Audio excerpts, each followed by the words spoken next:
ओह, desperate भाई।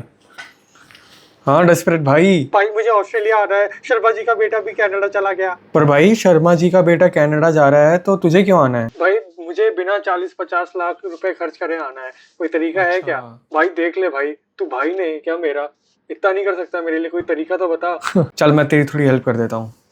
तो पिछले 4-5 महीनों में मुझे एक ही क्वेश्चन सबसे ज़्यादा आया है, भाई क्या मैं ऑस्ट्रेलिया बिना 40-50 लाख खर्च करे मूव हो सकता हूँ? तो आंसर है यस, पॉसिबल है। पर सोशल मीडिया जितना इजी दिखाता है उतना तो बिल्कुल भी नहीं है। तो before I deep dive, comment करो स्टडी या वर्क, कौन सा पाथवे तुम चूज करने की सोच रहे हो। और अगर तुम ऑस्ट्रेलिया में ऑलरेडी हो तो ये वीडियो तुम्हारे लिए भी है, क्योंकि कौन सा पाथवे तुम्हारे लिए नेक्स्ट बेस्ट है वो तुम यहाँ से डिसाइड कर सकते हो। तो लेट्स गेट स्टार्टेड। तो मैं कोई माइग्रेशन एजेंट नहीं हूँ और ना ही ये कोई पर्सनल वीज़ा एडवाइस है। मैं ये वीडियो सिर्फ इसलिए बना रहा हूँ क्योंकि काफ़ी लोग रील्स, व्हाट्सएप ग्रुप्स, रिलेटिव्स या एक माइग्रेशन एजेंट की एडवाइस में ऑस्ट्रेलिया आ जाते हैं और वो कई बार एक परमानेंट लाइफ डिसीजन होता है। तो उससे पहले आप ये गलती करो, वॉच दिस वीडियो, क्योंकि इसमें वीज़ा एक नंबर के थ्रू नहीं होगा जिसमें आप कंफ्यूज हो जाओ। ये वीडियो आपको बताएगी कि कौन सा पाथवे आपके लिए बेस्ट है, वर्क, स्टडी या कोई और पाथवे भी एग्जिस्ट करता है। तो stay tuned and stick till the end. Alright, study के बिना ऑस्ट्रेलिया आने के 3 गेट्स समझो। पहला गेट, कंपनी स्पॉन्सरशिप, राइट। यहाँ आप इंडिया में बैठे जॉब अप्लाई कर सकते हो। अगर आपको जॉब मिल जाती है तो company will sponsor you for 482 visa और 186 वीज़ा। डिटेल में हम बाद में जाएंगे। सेकेंड गेट समझो, इंडिपेंडेंट स्किल माइग्रेशन। वहाँ इस केस में आपको इंडिया में बैठे सीधे परमानेंट रेसिडेंसी मिल सकती है थ्रू 190 वीज़ा, 189 वीज़ा।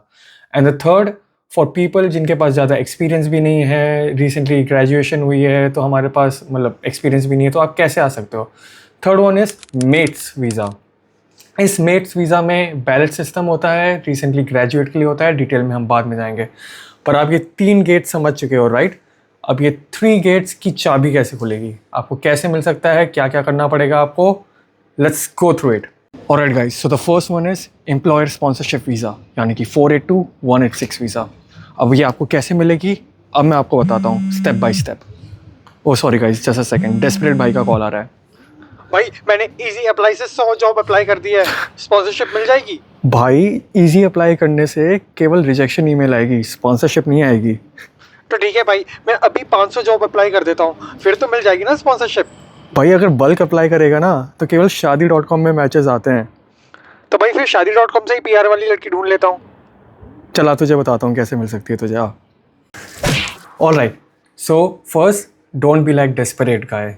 आप अपनी खुद की रिसर्च, खुद की इन्वेस्टिगेशन कीजिए और तब जाके आप कोई डिसीजन लीजिए। Instead of wasting your time job apply करने से अच्छा आप पहले अपनी खुद की रिसर्च और इन्वेस्टिगेशन कीजिए। Let's get started.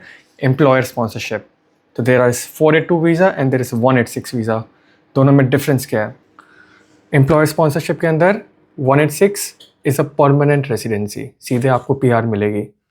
इसका मतलब है काफ़ी अच्छी बात है, पर इसका मतलब ये भी है कि काफ़ी हार्ड टू गेट है, स्पेशली अगर आप एक दूसरी कंट्री से बैठ के अप्लाई कर रहे हो, राइट।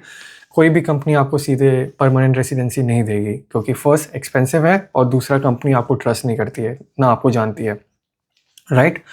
सेकेंड इज़ 186 में हम और बाद में डिटेल में बाद में आएंगे, बट मोटा मोटा ये है कि एक वो परमानेंट रेसिडेंसी है। मैं उसमें डिटेल में इसलिए अभी नहीं जा रहा हूँ क्योंकि काफ़ी रेयर केसेस है कि आपको मिल जाए वो सीधे ओवरसीज़ में। Second is 482 visa. 482 is a company sponsored visa, जहाँ आपको 2 से लेके 4 साल का वर्क वीज़ा मिलता है डिपेंडिंग ऑन योर ऑक्यूपेशन। तो उसमें होता क्या है, आपको मैं सिनेरियो बताता हूँ। कंपनी को चाहिए, मान लो कोई इंजीनियर, मान लो चाहिए mechanical engineer, right. Mechanical engineers are available in Australia, but काफ़ी बार उनको स्किल्ड मैकेनिकल इंजीनियर्स नहीं मिलते जो उनको उनकी स्पेसिफिक इंडस्ट्री रिक्वायरमेंट के लिए चाहिए होता है, राइट। तो उस केस में कंपनी क्या करती है, कंपनी ओवरसीज लुक करना शुरू करती है कि कोई और कंट्री से उनको एक मैकेनिकल इंजीनियर मिल जाए। तो यहाँ आपने क्या समझा, उनको कोई स्किल्ड चाहिए। अगर आप एक रिसेंटली ग्रेजुएट हो तो आपको बहुत कम चांसेस हैं कि आपको वो 482 के लिए स्पॉन्सर कर दें। तो 482 वीज़ा उनके ज़्यादा चांसेस होते हैं जो ऑलरेडी काफ़ी ईयर्स का एक्सपीरियंस है जिनके पास, राइट।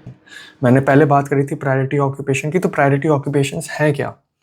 प्रायोरिटी ऑक्यूपेशंस वो है जिनकी शॉर्टेज चल रही है ऑस्ट्रेलिया में, जिनकी ज़्यादा लोग नहीं मिल रहे जिनका काम करने के लिए, राइट।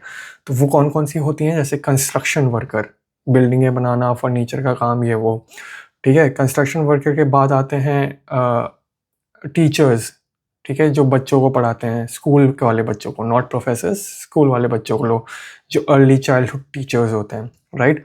और आगे जैसे नर्सेस, मेडिकल वर्कर्स, ये अभी भी डिमांड में है, पर इनकी डिमांड अब कम हो रही है क्योंकि कोविड के बाद काफ़ी बूम आया था, अब वो कम हो रहा है। तो अगर आप वो ऑक्यूपेशन चूज़ करने की सोच रहे हो तो थोड़ा संभल के, थोड़ा रिसर्च करके, राइट। तो जो भी प्रायोरिटी ऑक्यूपेशंस होती हैं 482 यूजुअली उनको जाती हैं। अगर आप मार्केटिंग में हो, अगर आप एक फिनेंस अकाउंटिंग में हो या ग्राफिक डिज़ाइनर हो, तो बहुत कम चांसेस हैं, बहुत स्लिम चांसेस हैं कि आपको सीधे 482 वीज़ा मिल जाए ओवरसीज़ रह के, ठीक है। तो समझ लिया, 482 is a temporary work visa. Alright, तो अब सेकंड गेट की बात करते हैं। Second gate is skilled migration, यानी कि 190 visa and 189 visa. Oh shit, sorry guys, again, desperate by calling. हाँ भाई। भाई I am my own boss, मुझे नहीं चाहिए स्पॉन्सरशिप, मैं आऊँगा सीधा PR लेके। अब क्या?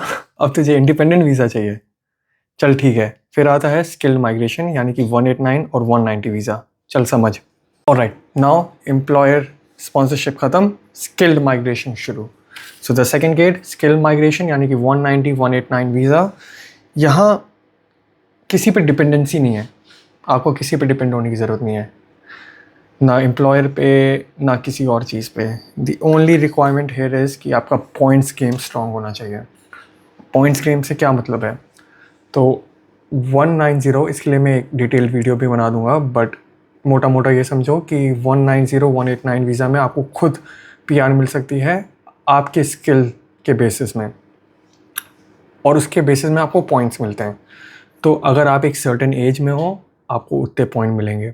अगर आपका इंग्लिश एग्ज़ाम बहुत अच्छा गया, लाइक मार्क्स ज़्यादा हैं, तो you will get maximum points. अगर कम अच्छा गया तो the points keep reducing, right. अगर आपका एक्सपीरियंस ज़्यादा है तो आपको एक्सपीरियंस के भी ज़्यादा पॉइंट्स मिलेंगे। अगर आपका ऑक्यूपेशन एक सर्टेन फील्ड में है तो आपको प्रायोरिटी मिलेगी, पॉइंट्स नहीं मिलेंगे ज़्यादा, पर प्रायोरिटी मिलेगी, राइट। तो ये गेम है।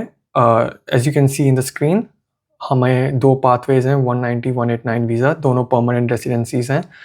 And the best part here is कि आपको ये ओवरसीज से बैठ के भी अप्लाई कर सकते हो। तो if you are in India और if you are in any other country, सीधे अप्लाई कर सकते हो ऑनलाइन। आपको बस 4-5 डॉक्यूमेंटेशन चाहिए, and then it's expensive but it's not that expensive. Again मैंने डिस्क्रिप्शन में सारी लिंक्स डाल दी हैं, तो find your occupation, the occupation you are in and everything else. तो राइट, अगर आप इधर आपका सवाल होगा कि पहले पाथवे में मेरे पास एक्सपीरियंस नहीं है और मुझे एम्प्लॉयर भी नहीं मिल रहा है, तो मैं सेकंड पाथवे चूज़ करूँ क्या? Second pathway is also very competitive. I don't want you to waste your money applying for those. अगर आपके पास इतनी एलिजिबिलिटी ही नहीं है, अगर आप मान लो केवल आपके पास अंडरग्रेड डिग्री है और आपने आज तक कोई जॉब नहीं करी है, तो इट्स नेक्स्ट टू इम्पॉसिबल कि आपको 190 या 189 वीज़ा मिल जाए, राइट। तो आप बोलोगे कि मेरे लिए नेक्स्ट ऑप्शन क्या हो सकता है?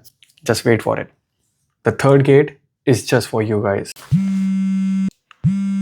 बोल भाई। भाई ये मेट्स वीज़ा के बारे में सुना है, तो क्या इसका मतलब दोस्त PR दिला सकता है? भाई मेट्स मतलब ऑस्ट्रेलिया में दोस्त होता है, और वीज़ा ऑफिसर तेरा दोस्त नहीं है, वो तेरा कोई फूल माला से स्वागत नहीं करेगा एयरपोर्ट में। तो मेट्स वीज़ा स्टार्ट किया गया था by Indian and Australian government of course, और इसका मोटिव ये था कि जो भी नए इंडियन ग्रेजुएट्स हैं in a specific field, not in all fields, in a specific field, will get an opportunity to work in Australia for up to 2 years। तो मोटा मोटा कहने का मतलब ये है कि अगर आप एक एलिजिबल ऑक्यूपेशन में हो और आपने रिसेंटली अपनी ग्रेजुएशन कंप्लीट करी है, it can be undergrad, it can be masters, it can be anything, recently ख़त्म करी है, तो ऑस्ट्रेलिया आपको अप टू 2 years का वीज़ा देगा to work in Australia, but वो एक स्पेसिफिक फील्ड में होना चाहिए। स्पेसिफिक फील्ड कौन कौन सी? जैसे मैंने बोला, प्रायोरिटी ऑक्यूपेशंस होनी चाहिए। It can B engineering, any kind of engineering, ICT और मैकेनिकल और any It can be in medical, it can be an analyst, it can be like quite a few occupations जो कि आप screen में देख पा रहे होगे, राइट? तो अगर आप उस ऑक्यूपेशन में अगर आपने रिसेंटली अपनी ग्रेजुएशन की है तो you are eligible for this visa. The best part is बहुत सस्ता है, राइट? बहुत सस्ते से मतलब ये है कि एक बैलेट सिस्टम है। बैलेट मतलब लॉटरी निकलती है। मान लो 1000 लोगों ने अप्लाई किया, केवल इंडिया के लिए फर्स्ट ऑफ ऑल। अगर 1000 लोगों ने अप्लाई किया, 1000 लोगों में से नाम निकलेंगे लोगों के and then they can apply for that visa. तो भाई कुछ मिथ्स बस्ट कर देता हूँ before I end this video. मुझे एक माइग्रेशन एजेंट दलाल का कॉल आया है, सॉरी वॉइस नोट आया है, तो सुनो क्या कह रहा है। Hello dear, congratulations. Your profile is very strong. No IELTS, no skill assessment, no tension. 100% visa chance, sir. Only today offer. Pay advance. I will make your future bright, sir. Promise, sir. सुना भाई? तो भाई आपका profile अगर किसी ने बिना देखे बोला है स्ट्रॉन्ग है तो क्या करना है पता है ना? बैग उठाना है और भागना है सीधे। कोई भी माइग्रेशन एजेंट, कोई भी दुनिया में आदमी गारंटी नहीं ले सकता है कि अगर आपको वीज़ा मिलेगा या नहीं मिलेगा। वीज़ा मिलेगा तो आपको पीआर मिलेगी नहीं मिलेगी, पीआर मिलेगी तो आपको सिटीजनशिप मिलेगी नहीं मिलेगी, कोई गारंटी नहीं ले सकता है। It's all your hard work, your smart work and luck, ठीक है? तो don't be like Dalal, do your own research, don't depend on anyone, not even migration agents, not even your relatives, not anyone, okay? Do your own research. अरे भाई, अगर कोई question है, कोई doubt है तो प्लीज़ कमेंट बॉक्स में पूछिए, वरना please like, comment and subscribe. Thank you so much for watching and see you in the next video.